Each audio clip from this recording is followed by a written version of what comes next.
Most people walk into an antique shop believing the dealer is on their side. They're not.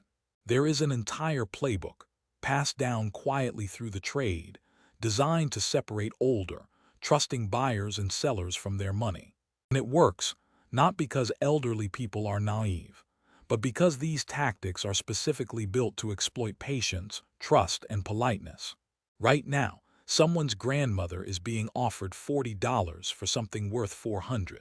Someone's grandfather is paying twice what an item is worth because the dealer used one sentence that sounded like expertise. This video names every move in that playbook. By the end, you'll know exactly what's happening when it happens. And that knowledge alone is worth more than anything on those shelves. The first one is something almost nobody talks about. It happens before a single item even changes hands. It's called the lowball appraisal.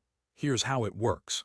An elderly person, maybe they're cleaning out a home after a spouse passes, maybe they're dealing with a move to a smaller space, maybe they're just trying to simplify decades of accumulated belongings, walks into an antique shop or invites a dealer to the house. The dealer looks over the items with a practiced eye.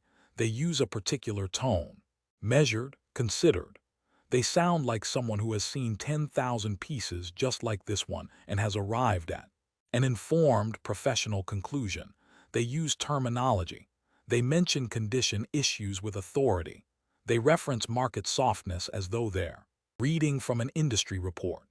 They name specific factors, provenance gaps, reproduction concerns, limited regional interest, and they arrive at a number that, to someone who has never sold antiques before, sounds reasonable. Sometimes it even sounds generous because the dealer delivers it with a kind of reluctant generosity, as if they're doing the seller a slight favor. What the seller doesn't know is that this appraisal is not neutral. It cannot be neutral. The dealer has a direct financial interest in the item being worth as little as possible, because they're the one about to buy it. A real appraisal, a certified, independent appraisal from a professional with no stake in the transaction, is a fundamentally different thing from what just happened. What the dealer provided is a purchasing offer dressed in appraisal clothing. It is commercially motivated information presented as objective expertise.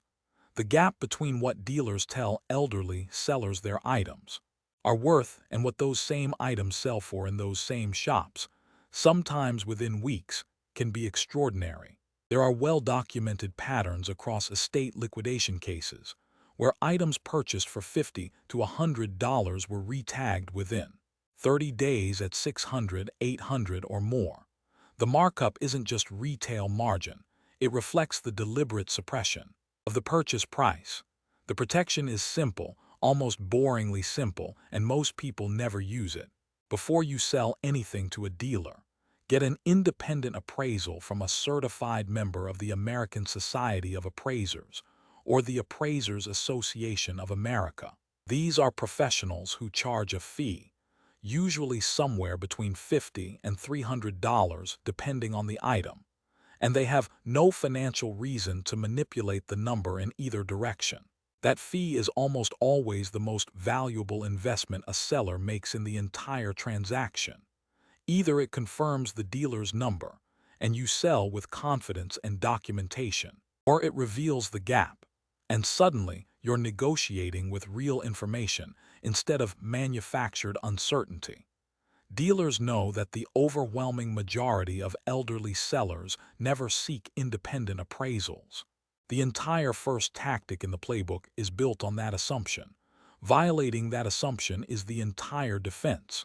Another one that is devastatingly effective is what dealers quietly call the rush close, and understanding it changes the entire psychology of how you navigate these transactions. An elderly person is considering selling. Maybe they've been thinking about it for a while. They have genuine ambivalence, some attachment to the item, some uncertainty about the price, some hesitation about the permanence of the decision. The dealer reads this hesitation immediately. Experienced dealers are quite skilled at reading hesitation because resolving hesitation is their profession. So they introduce urgency. They do this with sentences that sound like facts.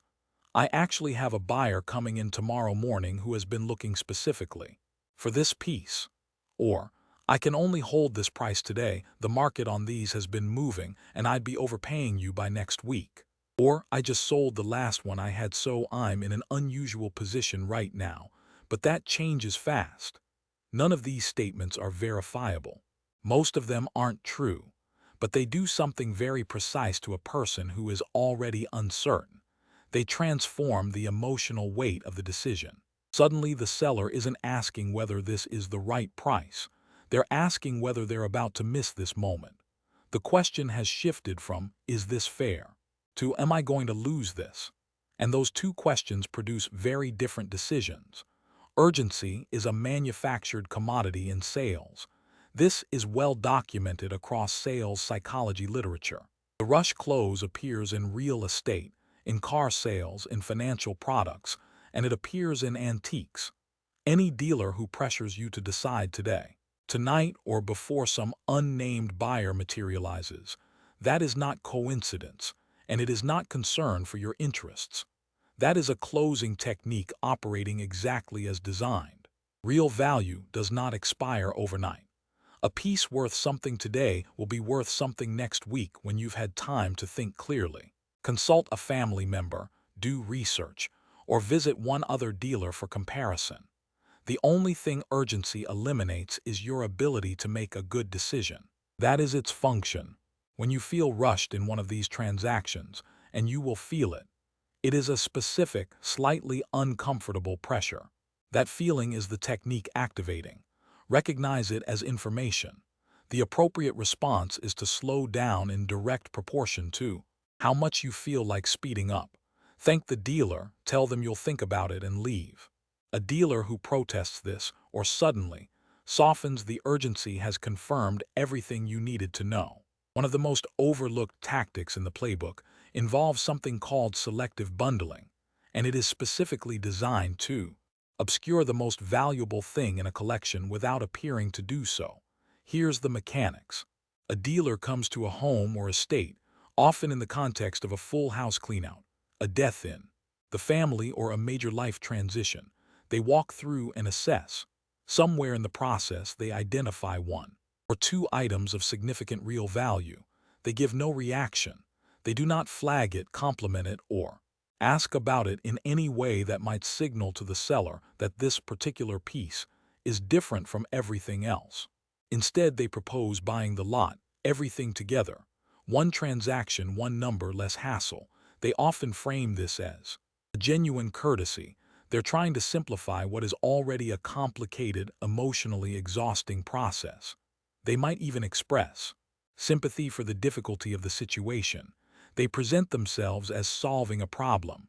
The seller, who is often overwhelmed, often grieving, often just trying to get through a painful process without having to think about the commercial value of every object in their home, agrees. The bundle price sounds fair when you're looking at 50 or 80 items. What isn't visible is that two of those items were carrying the value of the entire collection. The dealer paid bulk pricing for everything, flipped the two significant pieces for multiples of what they paid within weeks, and the rest was just additional margin. This tactic is most effective precisely in the situations where elderly sellers are most vulnerable. Estate cleanouts, downsizing after a spouse's death, health-related relocations. The emotional overhead of the situation is the cover under which the financial exploitation operates. The defense is not complicated, but it requires a specific decision before the dealer arrives. Catalog everything first. Photograph every item before anyone comes to evaluate. Do basic image searches on anything that looks potentially significant. Even 10 minutes with a phone can surface whether something might have real market value. If a dealer insists on only buying as a full lot and is resistant to making individual offers, that resistance is itself a signal. They've already found what they came for. The only reason to insist on the bundle is if the bundle obscures something. Here's one that sounds almost too basic to be a sophisticated tactic, but it accounts for substantial financial loss in elderly seller transactions every day. It's called condition manipulation. A dealer picks up an item. They examine it carefully, and this examination is partly genuine and partly performance. They begin to narrate what they're seeing in terms of flaws.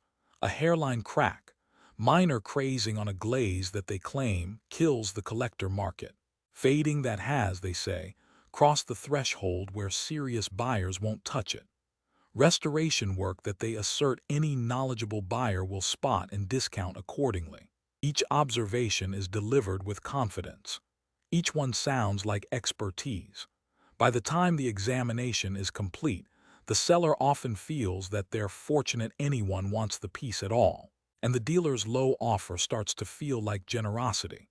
The reality is that condition grading in antiques is not a hard science. It is a judgment call. Two different experts examining the same piece in good faith will sometimes arrive at meaningfully different assessments.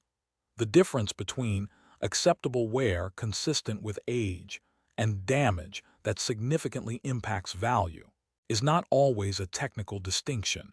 It is often an interpretive one. And a dealer who is buying grades low, a dealer who is selling grades high. This is not corruption. It is the natural consequence of financial incentive applied to subjective assessment. There is also a specific technique within condition manipulation where a dealer identifies a real flaw, something that is genuinely present, but catastrophizes its commercial impact. A small chip on an interior surface that would never be visible in normal display becomes a significant defect that most serious collectors will consider a deal breaker. The flaw is real. The commercial consequence is fabricated. The counter is to do exactly what you would do with any claimed fact. Verify it independently. Go to completed auction sales on public platforms and find identical or comparable pieces. Look at what those pieces described as their condition, and look at what they actually sold for. Real market data does not have a financial interest in your transaction. It just tells you what the market has actually done. With pieces like yours, the gap between the dealer's condition narrative and what the market says is often illuminating. The next tactic is more psychological than procedural, and it works most effectively on people who consider themselves reasonably sharp, which is what makes it worth discussing carefully. It's called false expertise authority. A dealer, or someone presenting themselves as a dealer, uses the performance of expertise as a mechanism to disable the seller's critical thinking.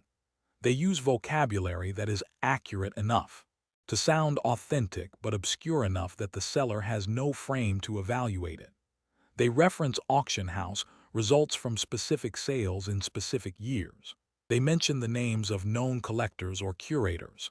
They speak with the kind of calm, unhurried certainty that signals deep familiarity. And it works because deference to apparent expertise is a reasonable default in most areas of life. When a cardiologist explains your test results, you listen and defer because the stakes are high and their training is verifiable. The problem is that the antique trade does not have the same regulatory framework. There is no licensing requirement to call yourself an antique dealer. There is no governing body that certifies expertise and enforces standards of conduct. The performance of expertise and actual expertise look identical to someone without deep domain knowledge in that specific area. Elderly people are specifically vulnerable to this tactic for a reason that has nothing to do with cognitive decline and everything to do with generational cultural norms. Many older adults were raised in an environment where deference to authoritative-sounding people, particularly educated-seeming men in professional contexts, was the appropriate and polite response. Challenging expertise felt rude. Asking hard questions felt presumptuous. Sophisticated dealers understand this. Some of them deliberately perform expertise as a courtesy suppression mechanism. The test for false expertise is simple and almost universally effective. When a dealer has finished delivering their authoritative assessment, say this: "Would you be willing to put that in writing and sign it?" A genuine expert with a legitimate assessment has no reason to refuse. They deal with formal documentation constantly. Estate attorneys, insurance companies, auction houses all require written appraisals. Someone whose authority is primarily performative will find reasons why this particular situation doesn't work that way. They'll become less certain. They'll explain the industry customs around informal assessments. The confidence that was total a moment ago will develop qualifications. You do not need to be confrontational. You do not need to accuse them of anything. The request is entirely reasonable. The response to it is entirely revealing.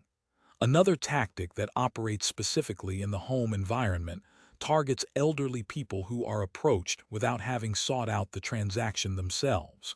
It's called the uninvited home visit, and it is significantly more predatory than it appears on the surface. Someone comes to the door. They say they're in the neighborhood. They buy antiques and vintage items. They'd be happy to take a look if there's anything the homeowner might want to sell. They are pleasant and unthreatening. They may be well-dressed. They might mention that they notice the age of the home, or reference a specific era they collect, or say that a neighbor mentioned the homeowner might have some things. This is not casual neighborhood browsing. It is targeted canvassing. People who do this professionally have identified specific residential areas where elderly long-term homeowners are statistically likely to have accumulated items of value over decades. They know that homeowners who invite them in for an impromptu transaction have already made a significant psychological concession. They've allowed a stranger into their private space, which creates a social dynamic that makes it harder to say no and easier to accept terms that feel mutually agreeable. The seller has no preparation time. They have done no research. They have no independent data on what their items are worth. They have no second opinion available. They are making a financial decision in conditions that were specifically engineered to prevent them from making a good one. The prices offered in these spontaneous home transactions are almost uniformly well below what the same items would fetch through any prepared selling channel. The entire value of the approach, from the buyer's perspective, is the information asymmetry that the spontaneity creates. The rule here should be non-negotiable. Do not sell to uninvited buyers at your home in the moment they arrive. If someone comes to the door with this offer, be polite. Take their contact information if you choose, and tell them you'll be in touch. Then take the time you actually need. Research the items. Get another opinion. If you decide to sell, you can contact that person or someone else. The fact that they came to you proactively is not a sign of generosity. It is a prospecting strategy.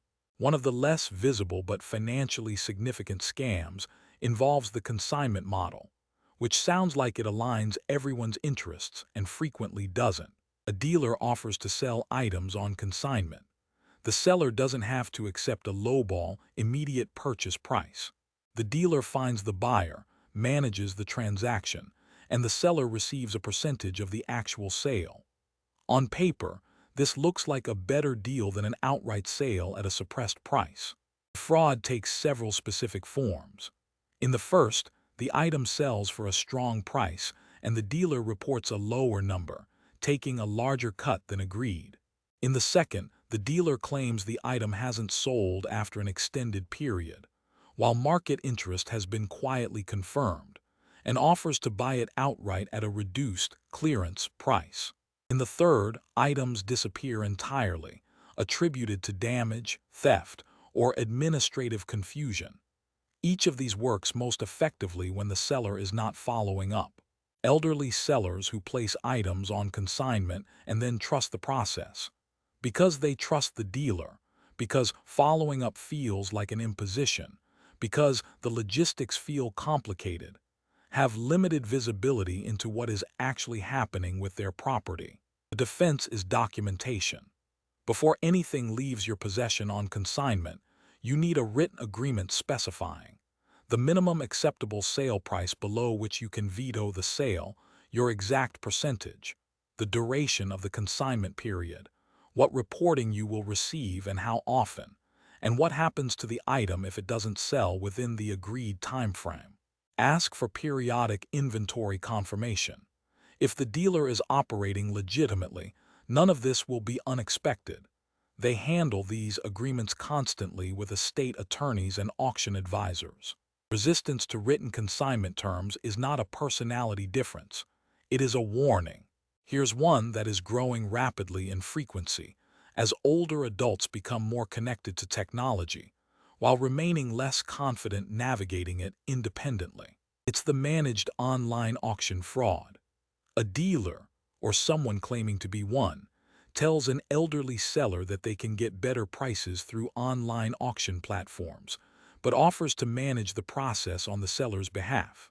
The seller may not be comfortable with the platforms. They may not know how to photograph items, write listings, handle payments, or coordinate shipping. The dealer frames this as a service. They'll handle everything. The item gets listed, supposedly. The auction runs, supposedly. The dealer reports back with the result, usually modest, but presented as what the market gave us this time. The seller receives their share of that reported price. What they cannot see is the actual listing, the actual bids, or whether the item was genuinely offered to the public at all. In some cases, the dealer purchases the item themselves through a secondary account and reports it as market result. In others, the listing is real but the reported sale price is not. This is very difficult to detect if you have no way to independently verify what happened. The defense is access to the listing. Any reputable online auction platform creates a publicly accessible, trackable listing for every item on the platform. A URL that anyone can visit to see the item, its history, and its bids. If a dealer is managing an auction on your behalf, you are entitled to that URL before the auction closes. You should be able to watch the bidding in real time. If the dealer cannot or will not provide that link, there is no auction you can confirm. Do not proceed on the basis of their report alone. The final tactic is the one most people dismiss as harmless, and dismissing it has caused more cumulative financial damage to elderly sellers than almost any single dramatic fraud. It's called the trust relationship purchase, and it is slow, patient, and effective precisely because it doesn't feel like exploitation at all. The dealer builds a genuine ongoing relationship with an elderly person. They visit regularly. They're warm and attentive. They ask about family, remember details, bring thoughtfulness to their interactions. They become, in the seller's mind, something closer to a friend than a business contact. And then, inside that friendship, they make purchases. The pricing in these purchases doesn't have to be dramatically below market to work. The tactic operates on accumulation, not on individual dramatic underpayment. Because the seller has stopped price checking, because they trust this person, because asking hard questions feels like an accusation against a friend, because the relationship has replaced the verification process. Even modest, consistent undervaluing compounds significantly over time. Across multiple transactions over multiple years, the cumulative financial impact can be substantial. It is important to say clearly, this is not always conscious predation. Some dealers genuinely like their elderly clients and also genuinely pay below market because, at the end of the day, it is good for their business. Affection and commercial fair dealing are not the same thing, and they do not automatically coexist. A person can be genuinely fond of you and also consistently buy from you at prices that favor their margins. The relationship is real. The financial gap is also real. Both things are simultaneously true. The protection is not suspicion, it is discipline. Maintain the habit of independent verification within relationships you trust, not because you believe they're deceiving you, but because financial decisions deserve financial standards regardless of who is sitting across from you. A trusted person operating ethically will have no problem with your due diligence. In fact, they'll often encourage it. Someone who has been counting on relationship warmth to substitute for commercial scrutiny will be notably uncomfortable when you introduce accountability into the dynamic. The discomfort that request produces is exactly the information you needed. 9 tactics All of them in use right now in antique shops, estate sales, and living rooms. None of them requiring the victim to be stupid. All of them requiring the victim to be unprepared. You're prepared now. But here's where most people stop, at knowledge, and that's exactly where the playbook expects them to stop. Because knowing something and actually applying it in the moment are different skills. And the moment these tactics are deployed is deliberately designed to feel like the wrong time to slow down, ask questions, or push back. So here's the challenge. Don't try to apply all 9 of these at once. Pick 3. The 3 that feel most relevant to your situation or someone you care about. Write them down somewhere physical, a notepad, a card in a wallet, a note on a phone. And make those 3 things non-negotiable the next time you or someone in your family is in an antique transaction. Maybe it's the independent appraisal. Maybe it's never deciding in the same visit. Maybe it's the simple rule of never selling to someone who showed up uninvited. 3 things consistently applied change the outcome of transactions before the tactics ever get traction. Real protection isn't dramatic confrontation with a dishonest dealer. Real protection is having done the work before you're sitting across from one. The people who get taken advantage of are almost never people who lack intelligence. They're people who walked in without preparation into a situation that was designed to work on unprepared people. You are not that person anymore. If this kind of material is useful to you, direct, specific, no filler, subscribe to this channel. Every video here is built for people who want to make smarter decisions and stop leaving money on the table. The community that's built up here asks sharp questions, shares real experiences, and takes the information seriously. That's the kind of viewer this channel is for. And if that sounds like you, you belong here. And if you've personally run into one of these tactics, or if someone close to you has been through one of these situations, share it in the comments. The specific, real experiences are the ones that help other viewers recognize these patterns in real time. Your comment might be the reason someone else walks out of a transaction they should never have been in. These tactics have been named. That changes what they can do.